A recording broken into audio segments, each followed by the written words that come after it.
Breaking the Wall of Vision Loss. Frazer Coutinho, the University of Auckland, New Zealand. Our families, our jobs, our loved ones. We use our vision every single day to see and enjoy the world around us. But imagine if this was slowly taken away from us. Age-related macular degeneration is the leading cause of irreversible vision loss in the aging population of the developed world. The disease is responsible for about 9% of worldwide blindness, and this is only going to increase as the populations age. Even in New Zealand, 1 in 7 people over the age of 50 are affected by this disease. The disease manifests itself in the retina, the light-sensitive tissue, and the back of the eye. The central region of the retina is called the macula and is responsible for our fine, detailed, and color vision.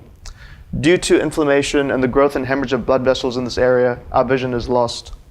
As you can see here, the retina is a highly structured system with the light-sensitive cells clearly separated from the blood vessels by a layer of cells that makes up the blood-retinal barrier. In the disease, inflammation, blood vessel growth, and hemorrhage removes the vascular supply to the retina. Therefore, the blood-retinal barrier cells die, and also the light-sensitive cells that they facilitate die also, leading in vision loss.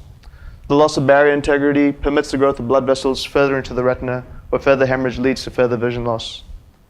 The current treatments for the disease are incredibly expensive, incredibly invasive, involving frequent injections directly into the eye, and a poor long-term visual outcome as they don't address the inflammation and the hemorrhage in the disease.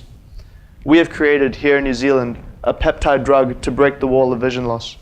The peptide drug will repair blood vessels and therefore reduce the inflammation and the hemorrhage and return the blood supply to the retina.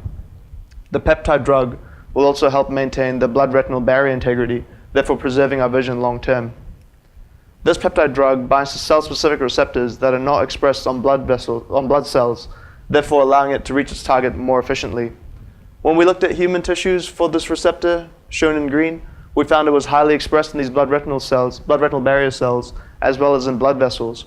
When we looked at these cells in culture in the lab and exposed them to injury, we found that the receptor expression was highly increased. This resulted in increased uptake of our peptide drug, shown here in yellow. So what this means is that we can use our peptide drug to specifically target disease cells of the eye.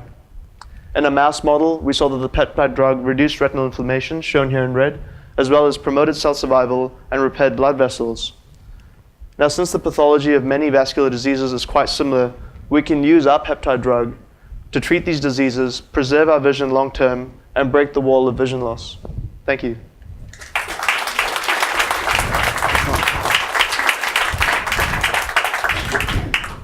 Any questions for Frazer? Yes? Well, classically, drugs for AMD are delivered via an intravitreal injection into the eye. So initially, we could deliver it like this, but what makes this peptide special is that it doesn't bind to blood cells. So you can deliver it systemically, and it won't get sequestered by the circulation. So later stages of the drug, we would hope to do a systemic delivery of it.